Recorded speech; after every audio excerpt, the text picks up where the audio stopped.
Don't know why you left me bleeding. With a broken heart, tell me if I deserve this feeling. I thought that you know that we had something special till you end up all this way. Ya, assalamualaikum warahmatullahi wabarakatuh. Waalaikumsalam warahmatullahi wabarakatuh. Apa kabar hari ini? Selamat siang semuanya. Siang. Sudah sholat ya? Alhamdulillah sudah sholat semuanya. Oke, baiklah, sebelum memulai pembelajaran hari ini, langkah baiknya kita berdoa terlebih dahulu. Silakan untuk KM pimpin doa.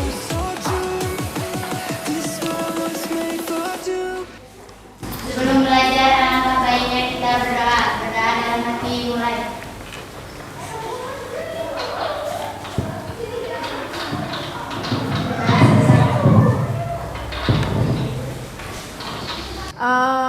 Untuk sekarang kita absen dulu ya. Sambil ibu absen satu persatu, silahkan untuk kalian absen di Google Form yang sudah ibu share linknya. Alfia hadir juga. Anggi Deli hadir. Google Form-nya sudah diisi semuanya?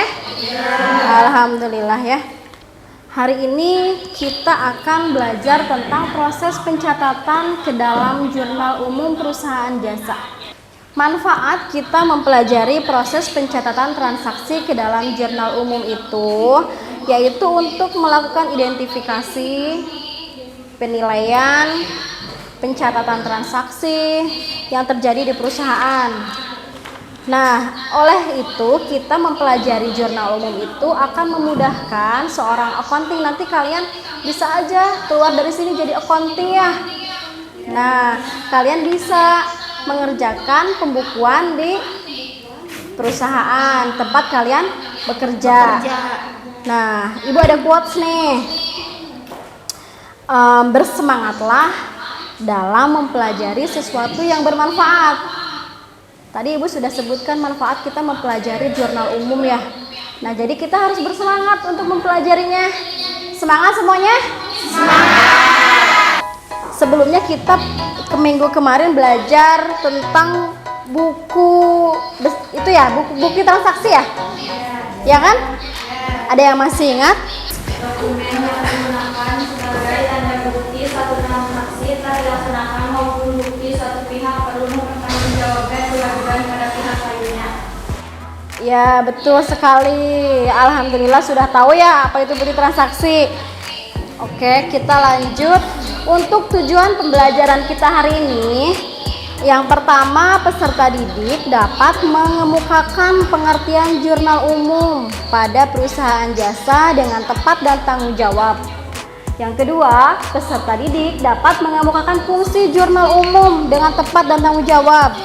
Yang ketiga, peserta didik dapat menganalisis data transaksi secara tepat dan tanggung jawab. Terus yang keempat, peserta didik dapat menerapkan prosedur pencatatan jurnal umum secara teliti dan tanggung jawab. Yang kelima, peserta didik dapat menyajikan pencatatan jurnal umum secara teliti dan tanggung jawab. Itu tujuan pembelajaran kita hari ini ya. Oke, di sini ibu ada permasalahan nih. Permasalahannya bisa nggak dibacakan? Siapa yang mau bacakan? Yang bantu ibu mau membacakan?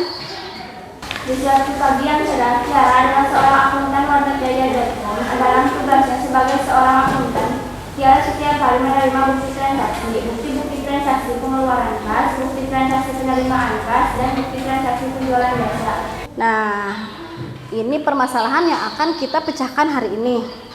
Silahkan kalian, udah ada modulnya ya, sudah ibu bagikan, sudah ibu share juga ya. Silahkan dipelajari dulu, ibu kasih waktu 2 menit aja untuk membaca. Silahkan baca ya.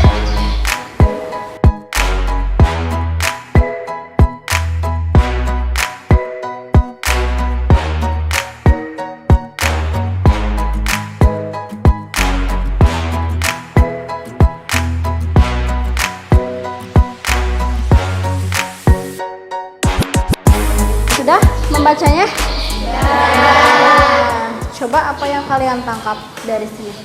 Jadi solusinya kita harus membuat jurnal umum. Nah, itu ya. Jadi yang pertama untuk solusi ini dari permasalahan ini harus membuat jurnal umum. Oke. Ada yang mau bertanya dulu sebelum ini? Izin bertanya. Ya. Jadi tahap pertama setelah kita mendapatkan bukti transaksi itu mencatat ke dalam jurnal umum ya, Bu? Ya, betul sekali. Jadi tahap pertama setelah kita mendapatkan bukti transaksi adalah pencatatan ke jurnal umum. Nah, sebelum ke bentuk jurnal, Ibu ada tayangan video nih. Ya, tolong disimak ya. Sahabat penggiat akuntansi, perlu kita ketahui bahwa jurnal umum adalah formulir khusus yang digunakan untuk mencatat setiap bukti pencatatan berupa debit dan kredit, serta penjelasan-penjelasan terkait transaksi dari bukti tersebut. Dalam menyusun jurnal umum, sahabat penggiat akuntansi perlu memahami mekanisme debit dan kredit terlebih dahulu. Umumnya terdapat 5 akun dalam perusahaan jasa, yaitu harta atau aktiva, utang atau kewajiban, modal atau ekuitas, pendapatan, dan beban. Berikut ini tips mudah dalam mengingat saldo normal akun. Ini adalah bentuk tabel saldo normal akun. Harta bertambah di sisi debit, berkurang di sisi kredit. Utang bertambah di sisi kredit, berkurang di sisi debit. Modal bertambah di sisi kredit, berkurang di sisi debit. Pendapatan bertambah di sisi kredit, berkurang di sisi debit. Dan beban bertambah di sisi debit, berkurang di sisi kredit. Tadi apa? Aktiva kalau bertambah di sebelah debit, kalau berkurang di kredit. Kalau saldo normalnya ya.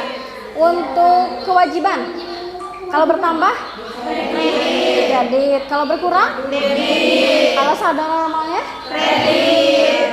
Silahkan sekarang duduknya berkelompok.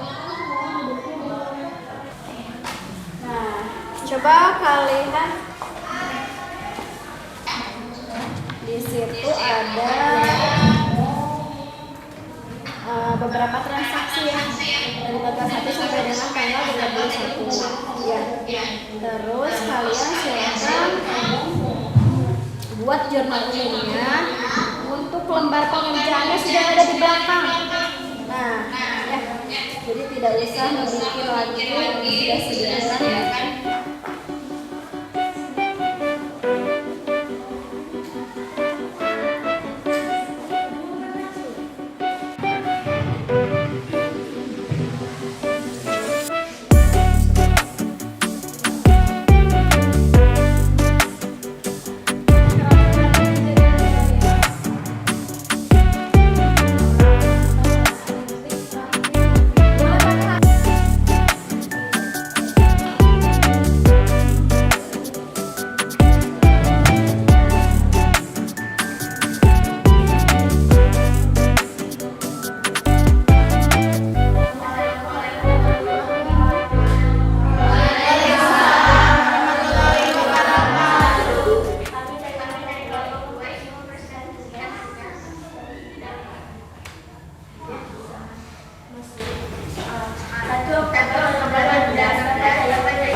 Pakai kuisis, silakan dibuka hardware-nya.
Sebelum pulang, alangkah baiknya kita berdoa dalam hati